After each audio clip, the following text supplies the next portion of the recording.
हैदराबाद शहर ऐं भरपासे में रोलू ऐं छितनि कुतनि जो आज़ार वधी वियो आहे, पर इंतज़ामिया अञा ताईं काशराइती कुता मार मुहिम शुरू नाहे कई।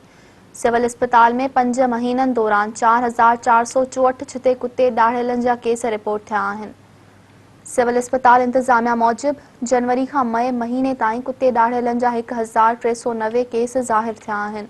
अस्पताल इंतज़ामिया चयो आहे त 3,074 ॿियनि माण्हुनि खे बि कुते जे चक खां पोइ ज़हर फैलजण खां बचाव वारी वैक्सीन लॻाई वई आहे। अस्पताल इंतज़ामिया मूजिब कुते ॾाढ़ियलनि में ॿारनि जी अक्सरियत सभ खां वधीक हुई। जनवरी में 282, फरवरी में 292, मार्च महीने में 336, अप्रैल में 267 जॾहिं त मई महीने में 213 मासूम ॿारनि खे कुते जे चक खां बचाव वारी वैक्सीन लॻाई वई आहे।